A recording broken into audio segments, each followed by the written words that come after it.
سامعین حضرات، پردے سے سننے والی خواتین اسلام، السلام علیکم ورحمۃ اللہ تعالی وبرکاتہ۔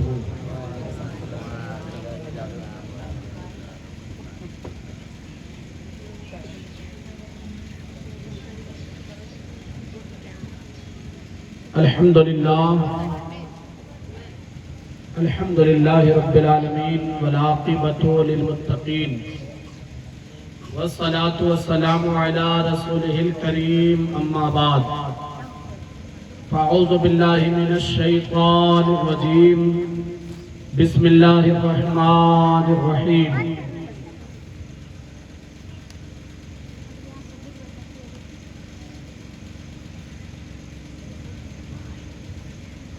قد جاءکم من اللہ نور، صدق اللہ المولانا العظیم، وبلغنا رسولہ النبی الامین المتین الکریم،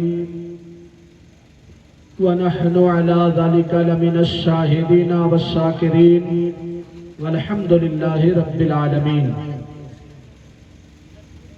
آئیے سب سے پہلے گنبد خضرا میں آرام فرمانے والے ہم سب کے آقا احمد مختار، مدینے کے تاجدار، ہم غریبوں کے غم گسار، نائب پروردگار جناب محمد رسول اللہ صلی اللہ تعالی علیہ وسلم کے بارگاہ بے کس پناہ میں عقیدت و محبت کے ساتھ جی لگا کر جھوم کر درود پاک پڑھنے، اللہم صلی علی سیدنا شفیعنا حبیبنا مولانا محمد بارک وسلم، صلو علیہ صلاۃ و سلام علیک یا حبیب یا رسول اللہ صلی اللہ تعالی علیہ وسلم۔ ساتھ میں لے کر 72 کربلا کی ریت پر،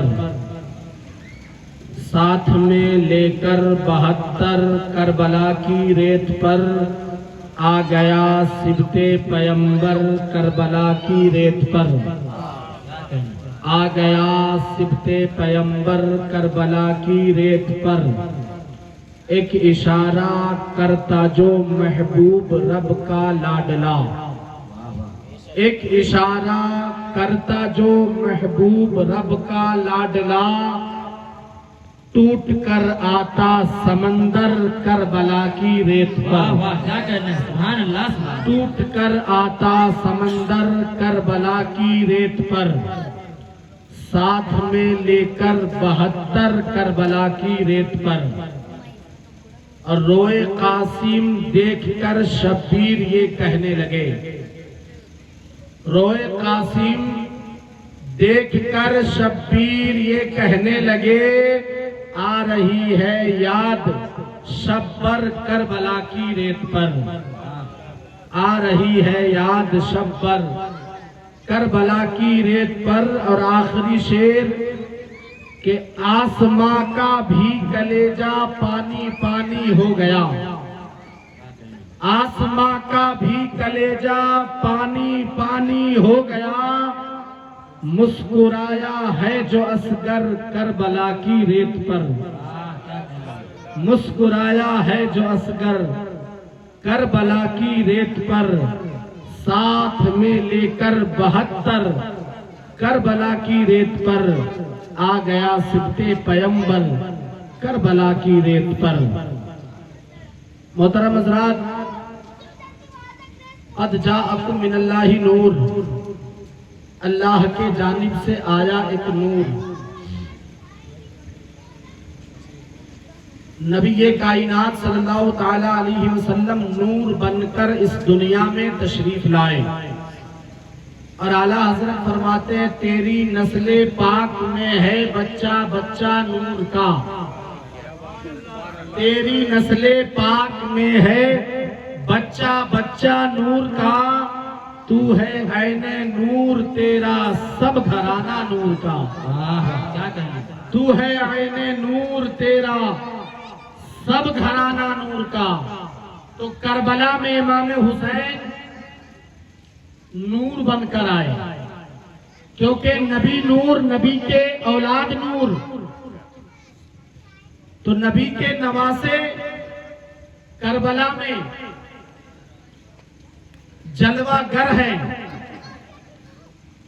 اپنے 72 ساتھیوں کے ساتھ.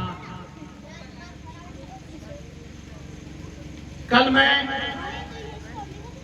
جناب حور حبیب بن مظاہر اور امام حسین کے جتنے جانثار تھے سب میدان کربلا میں باری باری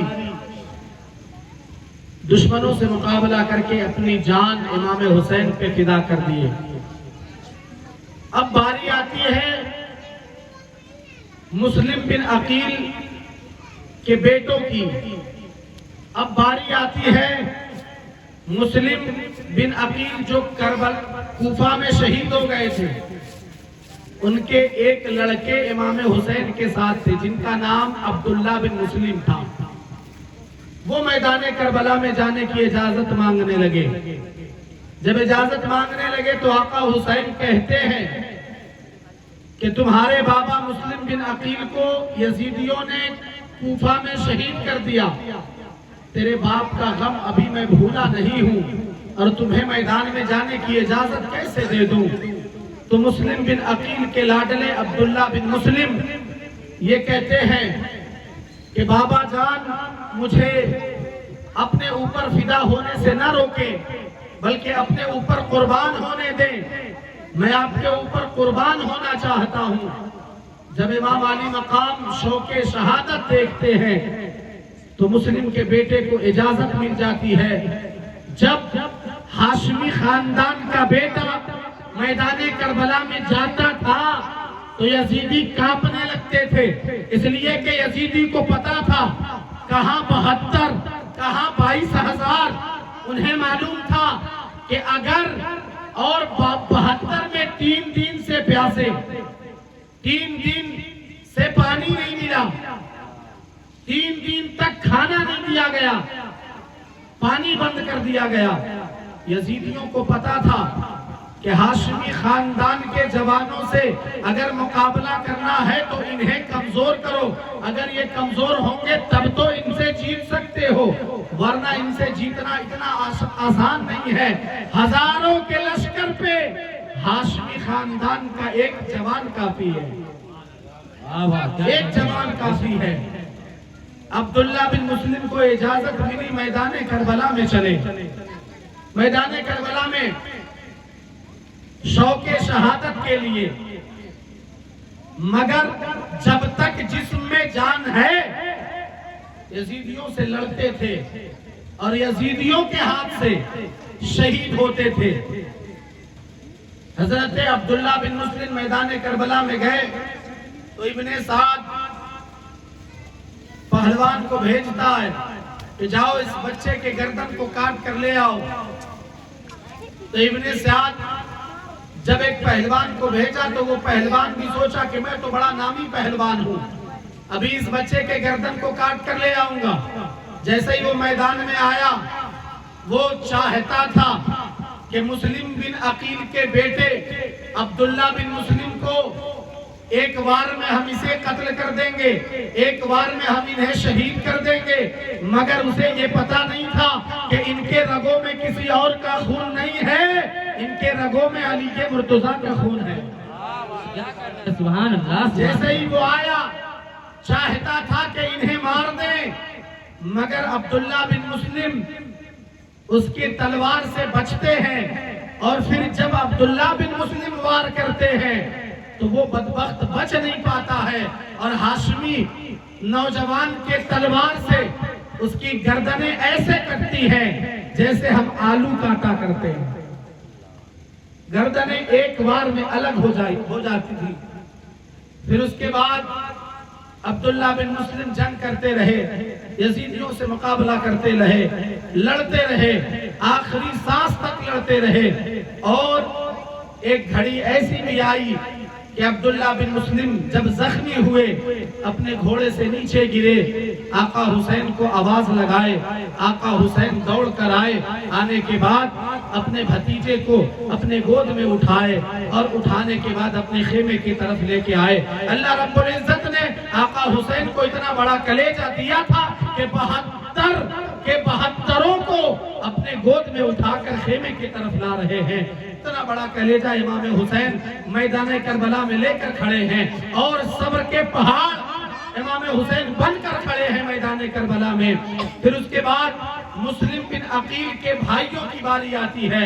مسلم بن عقیل کے بھائی حضرت امام جعفر یہ سب امام حسین پہ فدا ہونے لگے. پھر حضرت علی مرتضیٰ یعنی امام حسین کے بھائیوں کی باری آتی ہے. حضرت ابو بکر، حضرت عمر، حضرت عثمان. حضرت علی مرتضیٰ نے اپنے بیٹوں کا نام عباس رکھا، ابو بکر رکھا، عمر رکھا، عثمان رکھا. اور جو یہ لوگ کہتے ہیں کہ ابو بکر، عثمان اور علی یہ چاروں خلیفہ میں بنتا نہیں تھا، ان سے یہ کہو کہ حضرت علی مرتضیٰ اپنے بیٹے کا نام ابو بکر رکھتے ہیں، اپنے بیٹے کا نام عمر رکھتے ہیں، اپنے بیٹے کا نام عثمان رکھتے ہیں. اب اس سے بڑی محبت کی اور کیا بات ہو سکتی ہے؟ اور کیا اس سے بڑی محبت کی بات ہو سکتی ہے کہ عمر اپنے بیٹے کا نام ابو بکر رکھ رہے ہیں، عثمان رکھ رہے ہیں، عمر رکھ رہے ہیں. اور یہ سب میدان کربلا میں تھے. اور امام حسین کے جانب سے میدان کربلا میں گئے اور ہاشمی نوجوان جب میدان کربلا میں جاتے تھے تو یزیدی کانپنے لگتے تھے، کیونکہ یزیدی کو معلوم تھا کہ یہ ہاشمی خاندان کے چشم و چراغ ہیں، ان سے آسانی سے مقابلہ نہیں کیا جا سکتا، ان سے آسانی سے جنگ جیتا نہیں جا سکتا. یہ لوگ چاروں طرف سے گھیر کر ہاشمی نوجوانوں، ہاشمی جوانوں کو شہید کرتے تھے، چاروں طرف سے گھیر کر تیروں کی برسات کرتے تھے. اب باری آتی ہے، یہ تمام لوگ کربلا کے میدان میں گئے اور سبوں نے یزیدیوں کو کاٹا، ایسے کاٹا کہ میدان کربلا میں جدھر دیکھو ادھر یزیدیوں کے سر نظر آتے تھے، یزیدیوں کے سر نظر آتے تھے. امام حسین کی طرف کتنے 72 تھے، 72 سر ہوں گے، مگر یزیدیوں میں 22,000 تھے. اور جو بھی چاہتا وہ کم سے کم 100-200 کے گردن کو کاٹ کر آتا. تو میدان کربلا میں سر ایسے تھے جیسے ہم کسی گراؤنڈ میں فٹ بال کھیلا کرتے ہیں، کسی کا سر اڑ کر ادھر جا رہا ہے، کسی کا سر ادھر جا رہا ہے. یزیدی میں بوکھلاہٹ ہوا، یزیدی میں کھلبلی مچی. تب چاروں طرف سے گھیر کر ہاشمی خاندان کے چشم و چراغ کو یزیدیوں نے قابو پایا اور انہیں شہید کیا. اب باری آتی ہے حضرت قاسم کی. وہ حضرت قاسم جو امام حسن کے بیٹے ہیں، امام حسین کے بڑے بھائی امام حسن کے بیٹے ہیں. ان کی عمر 17 سال ہے. 17 سال کی عمر میں امام حسین کے ساتھ میدان کربلا میں تھے. اور امام حسین کی بیٹی سکینہ سے حضرت قاسم رضی اللہ عنہ کی نکاح ہونا طے قرار پایا تھا. ابھی نکاح ہوا نہیں تھا. لوگ کہہ دیتے ہیں کہ حضرت قاسم اور سکینہ کی نکاح نہیں ہوا تھا، صرف طے ہوا تھا، نکاح نہیں ہوا تھا. وہ حضرت قاسم اپنے چچا کے پاس آئے، یعنی آقا حسین کے پاس آئے اور آ کر کہنے لگے چچا حسین مجھے بھی میدان کربلا میں جانے دو، مجھے بھی اجازت دو، میں بھی میدان کربلا میں جاؤں گا، میں بھی یزیدیوں سے جنگ کروں گا اور جنگ کرتے کرتے شہید ہو جاؤں گا. جب اتنا کہنا تھا امام حسین کہتے ہیں اے میرے بیٹے میرے بڑے بھائی امام حسن کی تم آخری نشانی ہو، میں تمہیں میدان کربلا میں کیسے جانے دوں؟ میں تمہیں میدان میں کیوں جانے دوں؟ اس لیے کہ تمہارے گردن کٹ جائے اور تم شہید ہو جاؤ اور میرے بھائی حسن کی نشانی ہم سے چھین جائے، اس لیے میں تمہیں میدان کربلا میں جانے دوں. مگر امام حسین سمجھاتے رہے اور آقا حسین سمجھاتے رہے، مگر حضرت قاسم کہتے ہیں نہیں چچا جان مجھے بھی میدان کربلا میں جانا ہے، مجھے اپنے اوپر قربان ہونے سے ہمیں منع نہ کرے، ہمیں محروم نہ رکھے، ہمیں بھی اپنے اوپر قربان ہونے دے، ہمیں بھی اپنے اوپر فدا ہونے دے. حضرت قاسم جب زیادہ ضد کرنے لگتے کرتے ہیں تب آقا حسین اجازت دیتے ہیں کہ جاؤ میدان کربلا میں چلے جاؤ. حضرت قاسم میدان کربلا میں جانے کی تیاری کر رہے ہیں. قسم خدا کی کوئی ایسا باپ ہے جو اپنے بیٹے کو جنگ کرنے کے لیے میدان میں بھیجے اور باپ کو پتا ہے کہ بیٹا جا رہا ہے اب واپس نہیں آئے گا, باپ کو پتا ہے کہ بیٹا جائے گا اس کے گردنیں کٹ کر الگ ہو جائیں گی, باپ کو پتا ہے کہ بیٹے کے لاشوں پہ گھوڑے دوڑائے جائیں گے, مگر کلیجہ کتنا بڑا تھا کہ آقا حسین اپنے بھتیجے کو میدان کربلا میں بھیج رہے ہیں, میدان کربلا میں جانے کی اجازت دے رہے ہیں. اور امام حسین اپنی بیٹی سکینہ سے عقد کی تیاری بھی کر چکے ہیں, نکاح بھی ہونا ہے, مگر آقا حسین اپنے داماد کو, اپنے بیٹے کو میدان کربلا میں جانے کی اجازت دے دیتے ہیں. حضرت قاسم کو جب اجازت ملی ہے خوشی سے وہ اپنے سواری پہ سوار ہوتے ہیں, اپنے گھوڑے پہ سوار ہوتے ہیں اور شوق شہادت کے لیے ان کے بدن پہ صرف ایک کپڑا ہے, کوئی ڈھال نہیں ہے, ایک تلوار کو لے کر میدان کربلا میں چلے گئے. جب میدان کربلا میں گئے اپنی تلوار کو لہرا کر یزیدیوں سے کہنے لگے, اے یزیدیوں اگر تم میں طاقت ہے تو مجھ سے مقابلہ کر لو, آؤ مجھ سے جنگ کرو. جب حضرت قاسم یزیدیوں کو للکار رہے تھے, جب حضرت قاسم یزیدیوں کو پکار رہے تھے, تب یزیدیوں میں ایک ہنگامہ برپا ہوا اور ابن سعد کہنے لگا, ہے تم میں سے کوئی پہلوان جو اس نوجوان کو قتل کر دے, اس نوجوان کو شہید کر دے. جب عمر بن سعد آواز لگاتا ہے تو کوئی پہلوان آنے کو تیار نہیں ہوتا, کوئی تیار نہیں ہوتا, اس لیے کہ سارے لوگ جانتے تھے کہ یہ حضرت قاسم ہے, یہ امام حسن کے بیٹے ہیں اور فاتح خیبر کے پوتے ہیں, جن کے رگوں میں علی مرتضیٰ کا خون ہے. ان سے مقابلہ کرنا اتنا آسان نہیں ہے. انہیں معلوم تھا کہ ان سے مقابلہ کرنا اتنا آسان نہیں ہے. حضرت قاسم بار بار آواز لگاتے, بار بار کہتے کہ تم میں کوئی نہیں ہے جو مجھ سے مقابلہ کر لے, تم میں کوئی نہیں ہے جو مجھ سے آ کر لڑ لے. جب اتنا کہنا تھا تو حضرت عمر بن سعد اپنے یزیدیوں کے طرف, اپنے سپاہیوں کے طرف اشارہ کہا, تم میں سے کوئی نہیں ہے. پھر ابن سعد نے اس پہلوان کو بلایا جس پہلوانوں کو ہاشمی جوانوں کے لیے بالخصوص بلایا گیا تھا کہ ہاشمی جوانوں سے وہی مقابلہ کر سکتا ہے جو سب سے بڑا طاقتور ہو, سب سے بڑا پہلوان ہو, جس کے سامنے 100-200 لوگ نہ ٹکتے ہوں, ویسے پہلوانوں کو بلایا گیا تھا. پھر عمر بن سعد آواز لگاتا ہے, اے ارزق پہلوان جاؤ, اب تمہاری باری آ گئی ہے, اس نوجوان کو قتل کر کے آ جاؤ, اس نوجوان کو شہید کر کے آ جاؤ. جب اتنا سننا تھا تو ارزق پہلوان کہتا ہے ہماری توہین نہ کریں, اس لیے کہ ارزق پہلوان اتنا بڑا پہلوان تھا کہ ایک ہاتھ میں اپنے اونٹ کے سواری کو پکڑتا تھا اور ایک ہاتھ سے جنگ کرتا تھا اور ہزاروں کو قتل کر دیتا تھا. اتنا بڑا پہلوان تھا کہ ایک ہاتھ سے اپنے سواری کے زنجیر کو پکڑتا اور ایک ہاتھ سے ہزاروں کو مارتا, 100 لوگوں کے گردنوں کو الگ کر دیتا. اتنا بڑا پہلوان تھا. کہنے لگا کہ ہماری توہین نہ کریں, میں اس نوجوان کے لیے جاؤں گا, میں اس نوجوان کو قتل کرنے جاؤں گا, یہ ہماری توہین ہے. ابھی ہمارے بیٹے ہیں, ارزق پہلوان کہتا ہمارے 4 بیٹے ہیں, چاروں بیٹوں میں سے کسی ایک کو بھیج دیں, ابھی ان کا سر لے کر چلا آئے گا.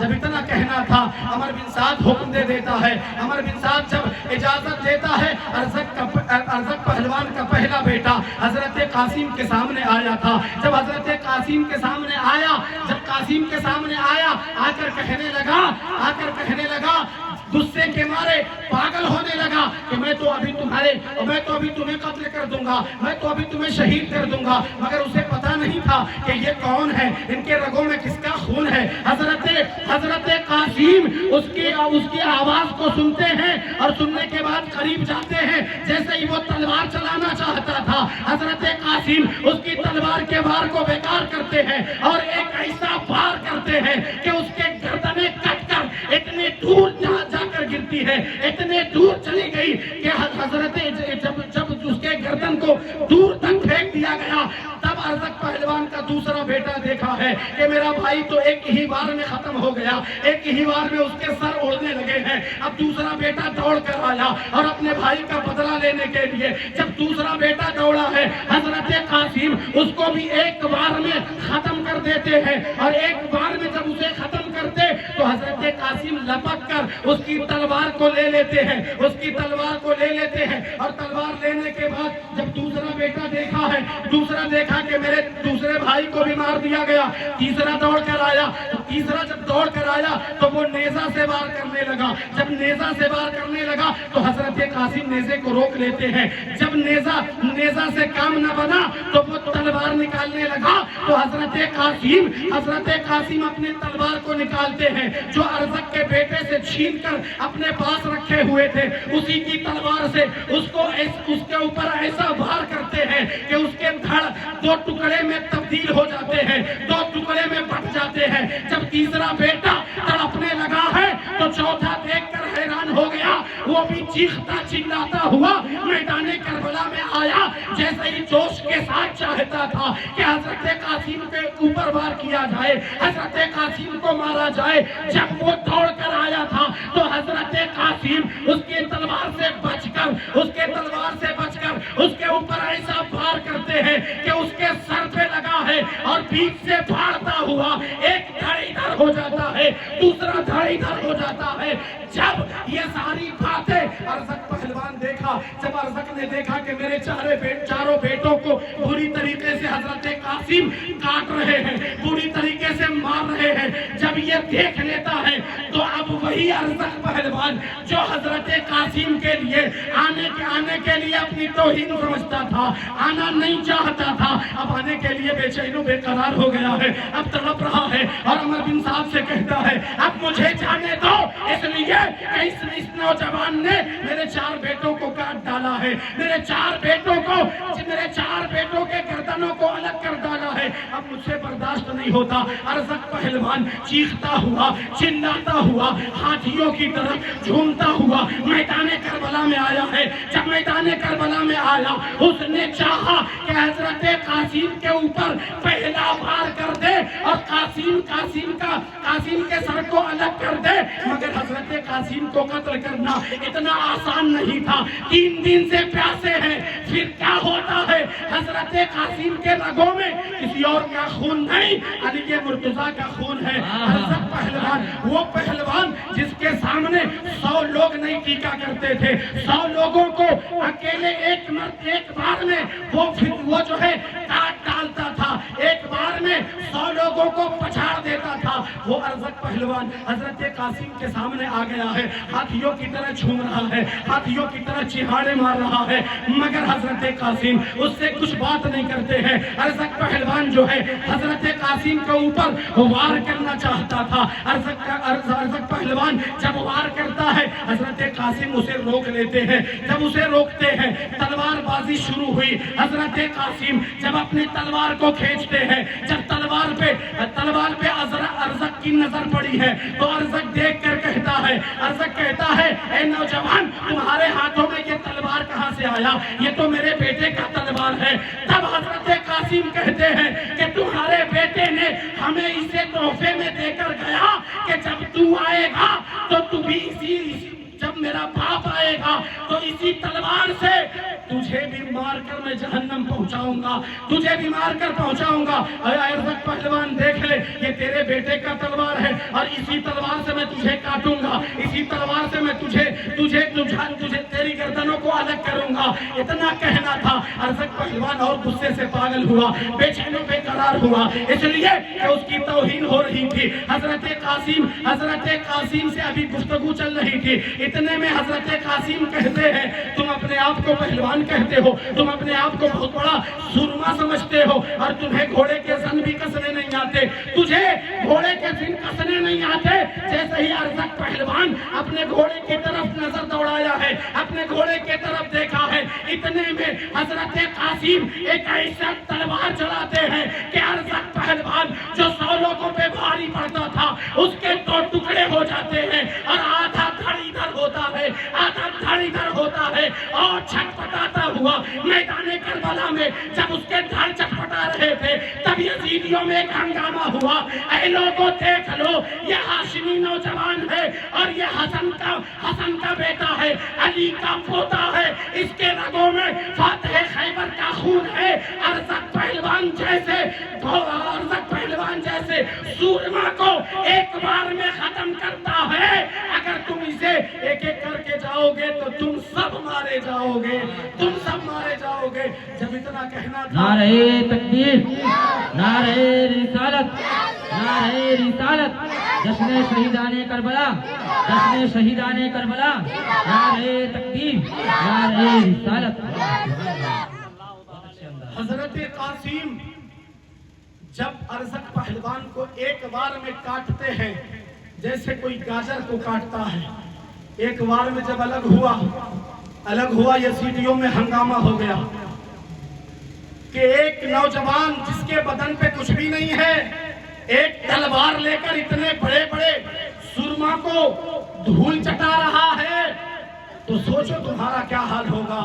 حضرت قاسم جیسے ہی ارزق کو کاٹتے ہیں، کاٹنے کے بعد اپنے بابا کی طرف دوڑے ہیں، اپنے خیمے کی طرف دوڑے ہیں اور اپنے چچا جان کے پاس جاتے اور جا کر اپنے گھوڑے کو روک دیتے اور کہتے ہیں بابا حسین آپ کا بیٹا میدان کربلا میں تمام یزیدیوں کو کاٹنے کا طاقت رکھتا ہے، بابا حسین اپنے بھتیجے کو ایک قطرہ پانی دے دو، ایک قطرہ پانی دے دو، قربان جاؤ مسلمانوں، وہ حسین کا بیٹا ہے، وہ حسین کا بھتیجا ہے، میدان کربلا میں ایک قطرہ پانی مانگ رہا ہے، مگر آقا حسین کے پاس پانی کہاں ہے؟ 3 دن سے کسی کو پانی میسر نہیں ہوا ہے، کسی کو پانی نہیں ملا ہے۔ اس وقت امام حسین کے دل پہ کیا گزرتا ہوگا؟ اس وقت امام حسین اپنے دل پہ کیا سوچ رہے ہوں گے؟ آج میرا بیٹا، آج میرا بھتیجا مجھ سے پانی مانگ رہا ہے اور میں اسے ایک قطرہ پانی نہیں دے سکتا۔ مگر امام حسین کا کلیجہ دیکھو، امام حسین خود تو صبر کرتے ہیں، اپنے بیٹوں کو بھی صبر کرا رہے ہیں، اپنے بھتیجوں کو بھی صبر کرا رہے ہیں، اور آقا حسین کہتے ہیں اے بیٹے قاسم ابھی تو میدان کربلا میں چلا جا اور میدان کربلا میں جا کر یزیدیوں سے جنگ کر اور کرتے کرتے شہید ہو جانا، کچھ دیر کے بعد تیرے نانا محمد عربی تجھے آب کوثر پلائیں گے، پھر اس کے بعد تجھے پیاس نہیں لگے گی، اس کے بعد تجھے پانی کی ضرورت نہیں پڑے گی۔ قسم خدا کی مسلمانوں ذرا سوچو، اپنے دل پہ ہاتھ رکھو کہ نبی کے لاڈلوں کو پانی نہیں دیا جا رہا ہے، پانی کے لیے ترسایا جا رہا ہے، اور اگر ایک قطرہ پانی مل جاتا تو 22,000 کیا 22,000 نہیں بلکہ 22 کروڑ لوگوں کو کاٹنے کی طاقت ہاشمی خاندان کے بیٹوں میں تھی۔ ہاشمی خاندان کے بیٹے 22,000 نہیں 22 کروڑ کو کاٹنے کی طاقت تھی، مگر انہیں کمزور کیا گیا، انہیں پانی نہیں دیا گیا۔ حضرت قاسم اپنے بابا کے پاس سے واپس پلٹ رہے ہیں، اپنے بابا کے پاس سے واپس جا رہے ہیں، جیسے ہی میدان کربلا میں گئے، جو ہے میدان کربلا میں تلواریں چمک رہی ہیں، حضرت قاسم کے سامنے اب کوئی پہلوان نہیں آ رہا ہے، اب کوئی 1-2 کر کے نہیں آ رہے ہیں، بلکہ عمر بن سعد اعلان کرتا ہے یہ قاسم سے ایسے نہیں جیتا جا سکتا، انہیں چاروں طرف سے گھیرو اور چاروں طرف سے تیروں کی برسات کرو، تب ان سے تم جیت سکتے ہو۔ اسی طریقے سے حضرت قاسم کو چاروں طرف سے گھیر لیا گیا۔ اب حضرت قاسم کے بدن پہ بس ایک کپڑا ہے اور ایک تلوار ہے، حضرت قاسم کے پاس ڈھال بھی نہیں ہے، حضرت قاسم کے پاس جنگی جو کپڑے ہوتے ہیں وہ کپڑے بھی نہیں ہیں۔ حضرت قاسم کے بدن پہ جب تیر چبھنے لگے، حضرت قاسم جب کمزور ہو گئے تو اپنے گھوڑے سے نیچے گرے اور نیچے گر کر اپنے بابا حسین کو آواز لگا رہے ہیں، اپنے بابا حسین کو بلا رہے ہیں۔ آقا حسین کے کانوں میں آواز آئی، اپنے بھتیجے کی آواز کو سنتے ہیں، اب ان سے برداشت نہیں ہوتا، انہیں پتا چل گیا کہ میرا بیٹا حضرت قاسم اب دنیا چھوڑ گیا ہے۔ وہ اپنے دل پہ پتھر رکھ کے امام حسین میدان کربلا میں دوڑے چلے گئے۔ جب جا کر دیکھتے ہیں قاسم خان خاک و خون میں لت پت ہے، جا کر دیکھتے ہیں حضرت قاسم کے بال بکھرے ہوئے ہیں، حضرت قاسم کے چہرے پہ گرد و غبار لگے ہوئے ہیں۔ آقا حسین گئے ہیں، اپنے بھتیجے کو اپنے گود میں رکھا ہے، چہرے کے گرد و غبار صاف کر رہے ہیں، چہرے کے گرد و غبار اٹھا رہے ہیں۔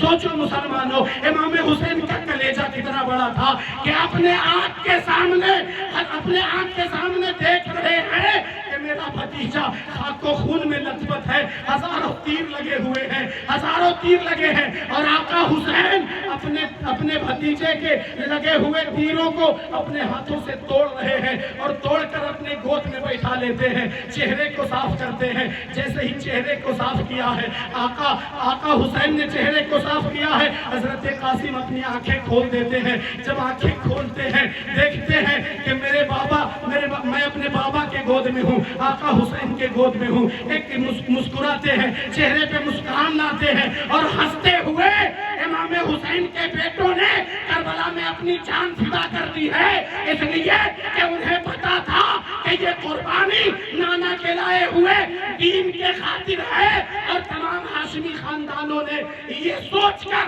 اپنی گردنیں کٹائی ہے کہ ہم اپنی گردن تو دے سکتے ہیں نانا کے لائے ہوئے دین کی۔ واہ واہ، کیا کہنا، سبحان اللہ سبحان اللہ۔ سلگتے دشت میں برفیلے موسم کو اٹھا لاتے، بولے سبحان اللہ۔ سلگتے دشت میں برفیلے موسم کو اٹھا لاتے، بھگو کے نور کے پانی میں شبنم کو اٹھا لاتے۔ سلگتے دشت میں برفیلے موسم کو اٹھا لاتے، بھگو کے نور کے پانی میں شبنم کو اٹھا لاتے۔ ارے حسین ابن علی کی پیاس تو ایک راز تھی، ورنہ حسین ابن علی کی پیاس تو ایک راز تھی، ورنہ فرشتے